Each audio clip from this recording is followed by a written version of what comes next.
Hello friends, இன்றைக்கி நம்ம எப்படி ஈஸியாக டல்கோனா காஃபி செய்கிறதுன்னு பார்க்கலாம். அதுவும் ஹேண்ட் பீட்டரை வச்சு சீக்கிரமாக 3 மினிட்ஸில். வாங்க ஃப்ரெண்ட்ஸ், வீடியோக்குள்ளே போகலாம். முதல்ல ஒரு பவுலில் ஒரு கார்னரில் 1 ஸ்பூன் அளவுக்கு சுகர் சேர்த்துக்கலாம். 1 ஸ்பூன் அளவுக்கு இன்ஸ்டன்ட் காஃபி பவுடர் சேர்த்துக்கலாம். நான் இன்றைக்கு நெஸ்கஃபே சன்ரைஸ் 2 ரூபா பாக்கெட் சேர்த்துருக்கேங்க. ஒரு பாக்கெட் ஃபுல்லாக 1 ஸ்பூன் 1 டேபிள் ஸ்பூன் இருந்தது. அதே அளவுக்கு சுகர் சேர்த்துருக்கேன். 1 ஸ்பூன் அளவுக்கு ஹாட் வாட்டரும் சேர்த்துக்கலாம். எல்லாமே பவுலில் சேர்த்துக்கோங்க. பவுலில் ஒரு கார்னரில் சேர்த்துக்கோங்க. சென்டரில் சேர்த்திங்கனாக்கா பீட் பண்ணுறதுக்கு கொஞ்சம் கஷ்டமாக இருக்கும், லேட் ஆகும். இப்படி செஞ்சு நம்ம கண்டினியூவாக பீட் பண்ணிக்கிட்டே இருக்கலாம்.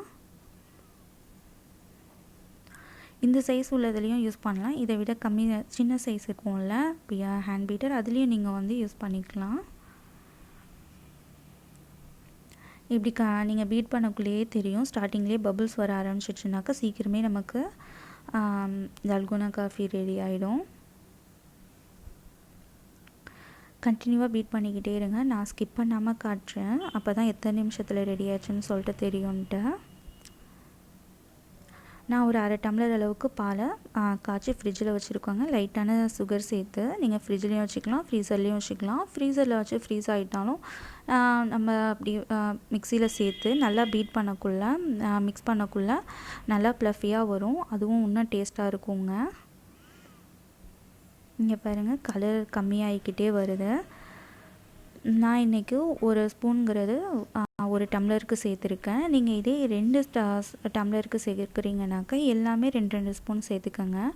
எது சேர்த்தாலுமே 3மே சேம் ப்ரப்போர்ஷனில் சேர்த்துக்கோங்க. நீங்கள் 1.5 ஸ்பூன் 2 ஸ்பூன் அப்படின்னு சேர்த்திங்கனாக்கா இதே கரெக்டான வராது, காஃபி கரெக்டாக ஃபார்ம் ஆகாது. எல்லாமே சேமான அளவுக்கே சேர்த்துக்கோங்க.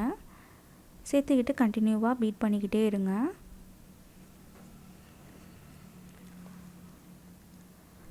நமக்கு ஓரளவுக்கு ரெடி ஆகிடுச்சு. இன்னும் 1 நிமிஷம் தான். இது கரெக்டாக 2 நிமிஷம் தான். 2 நிமிஷத்தில் பீட் பண்ணதில் இந்த அளவுக்கு வந்திருக்கு. நம்ம இன்னமும் கண்டினியூவாக பீட் பண்ணிகிட்டு இருந்தோன்னா லைட்டாக இன்னும் ரொம்ப எவ்வளோக்கு லைட்டாக கலர் மாறுதோ அவ்வளோக்கு நல்லாயிருக்குங்க.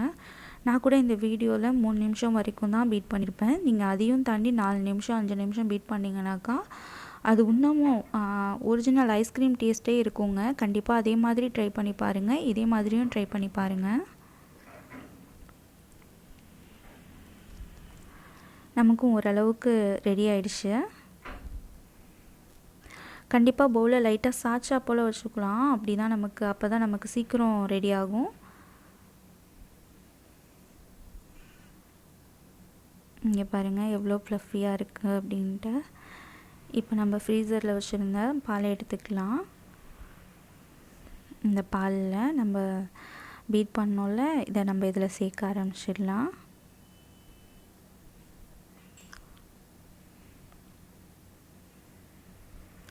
எவ்வளோக்கு கோல்டாக இருக்கோ ரொம்ப டேஸ்ட்டாக இருக்குங்க. கண்டிப்பாக ஃப்ரிட்ஜ்லேயோ ஃப்ரீசர்லேயோ வச்சு செய்யுங்க. அவ்வளோதான், நம்ம காஃபி ரெடி ஆகிடுச்சு. இதே மெத்தடில் நீங்களும் ட்ரை பண்ணி பாருங்கள். சீக்கிரமாகவே ரெடி ஆகிடும், டேஸ்ட்டாகவும் இருக்கும். இன்னமும் வேணாக்கா அதிக நேரம் எடுத்து பீட் பண்ணிக்கோங்க. கண்டிப்பாக எப்படி இருந்துச்சுன்னு சொல்லிவிட்டு கமெண்டில் சொல்லுங்கள். தேங்க்யூ.